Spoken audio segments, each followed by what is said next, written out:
Hello everybody and welcome back to another video. I am super excited about today's video. I have a good friend who contacted me last week, said that he found in his attic some old coins that his father had collected many years ago. Matter of fact, his father has been gone for about 37 years, almost 40 years. And he was in the attic the other day and he found a bunch of old coins, and some of them were in a box, some others were in an old bank bag. There was, some smell to it, some moldy smell and that kind of thing to it, just an old bag of coins. And he asked me if I would be willing to look at them for him and look through them, see if there's anything valuable, and see if there's anything worth, and give him some values on it and that kind of thing. So I told him I'd be super excited about seeing those, and I talked to him today. He dropped them off to me this morning. We talked about it. I told him, I said, hey, I think I'd like to shoot a video and share this and as I uncover these and see what's there. And he was good with that. So here we go. I haven't looked at these yet, but here's what I'm going to do. Pop this open here. He put them all in here. So you can see we've got a box here, and this box, and I think he told me this box, he sent me a picture. This box has a bunch of, looks like Kennedy half dollars. We'll look through it. Look, there's a Walking Liberty right there. Awesome. Beautiful. Oh, cool. So we'll look through this box. This, the rest of these were in, there's just a mixed lot of coins here. So here's what we're going to do. I'm going to go off camera. I'm going to look through all this. I'm going to sort it out. I'm going to look for key dates. I'm going to look for varieties, look at the silver that's here, kind of get values on it. And once I get everything gone through, sorted, researched, I'll come back, share with you what we find here, and then we'll talk about attic finds and what we find in our attics, in our parents, our grandparents' stashes when they pass on and leave this stuff to us. So hang with us today. This is going to be super exciting. Let's go. Okay, so let's do a quick update. I got all of the half dollars pulled out of the box and out of the Tupperware container. Sorted them all out by date, my mint mark, except for the 64s and the 40%. What we have, the oldest one we had here was I think it's a 1919. It could be a 29 or 39, but I think based upon the mint mark, which is really hard to see, you can see the 9 on the end, but that's about it. But based on my research, looking at them, I think you would see the 2 or the part of the 3 if it was a 23, a 29 or a 39. So I'm guessing this is a 19, and it does have an S mint mark. I don't know if I can get this to zoom in to see it, but there is an S mint mark there. So it's a 19S, not a key date. And in this condition, it's really just a 90%er. So what we ended up with in the Walking Liberties was $20 or $10 face value in the Walking Liberties. The Benjamins, we had a 51, a 52D, two 52Ds, a 54D, a 59, a 60, a 62D, or 62 Philadelphia, and then several 52Ds and some 53Ds. These are all 90%. Again, we had 18 of these, so $9 face here. And then the 64s, the 90%, 64 was the last year that silver dollars were 90% silver. We're looking at 37 or $18.50 face there. So we have a total just in the 90% silver of $37.50 face value. We'll get a value off of that after a while. There were a couple 71 Denvers. These are clad. Neither one are the the double die obverse, the DDO, which would make them more collectible and a little more valuable, but they're really just pocket change. They're 50 cents a piece.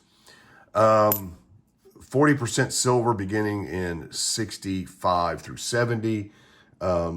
We've got 65s through 68s here.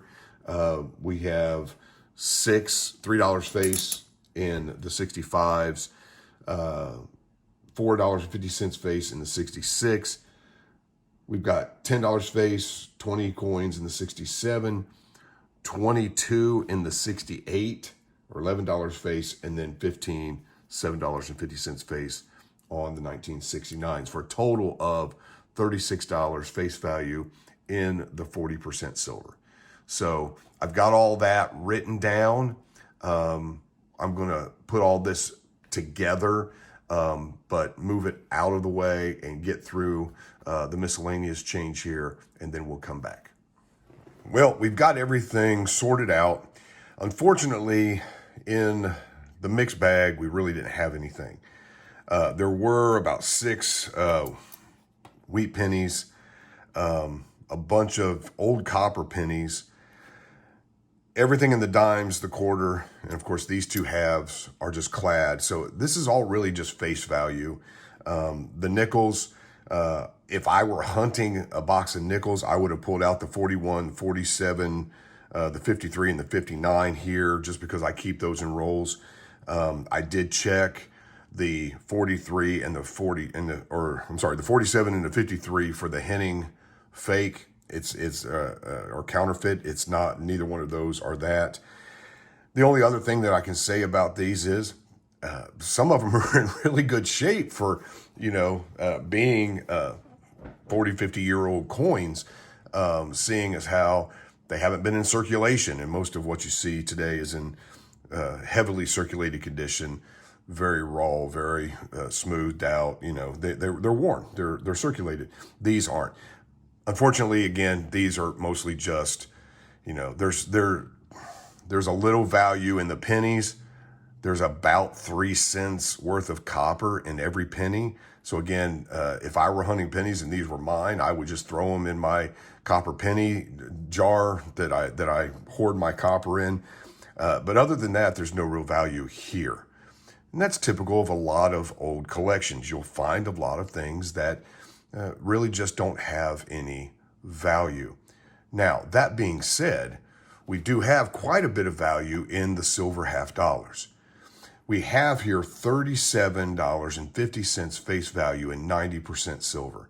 Now, when I did the math yesterday, I'm filming the second part Monday morning. When I did the math last night on this, at $27, now today spot is up to about $27.48, $27.50. These 4 piles here, these 4 stacks of 90% is worth about $724, just in spot silver price. Now, the 40% silver is a little harder to deal with because there's only 40% silver in these versus the 90% in these. However, there's $36 of silver face value here in these halves, and we're looking at about $285 to $300 here. So total, you're looking at about a little over $1,000 just in silver. And that's the win in this attic find. It's the price of the silver. Now, as I've said before, silver, not an investment necessarily. I know some people speculate and some people buy it as an investment. I'm not in that camp. I believe that silver is a great preservation of wealth. And this is a great example of this.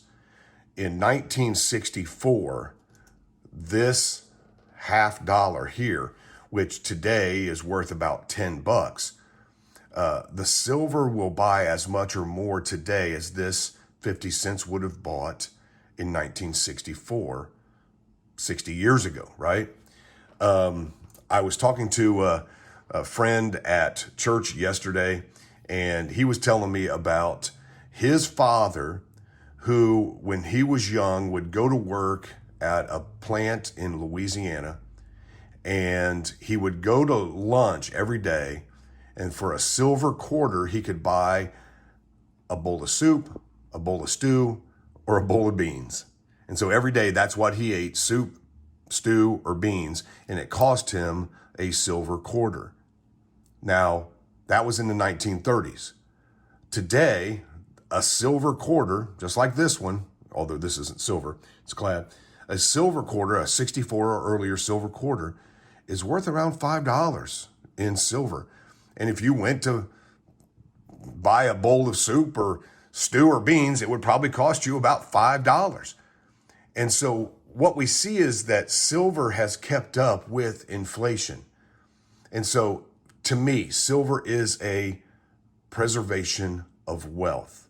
And that's the win here, right? It's generational wealth. It's passing it on to your children, your children's children, or it's selling it to get that money back out of it for some need or whatever, right? So let me give you 5 quick tips if you find attic coins.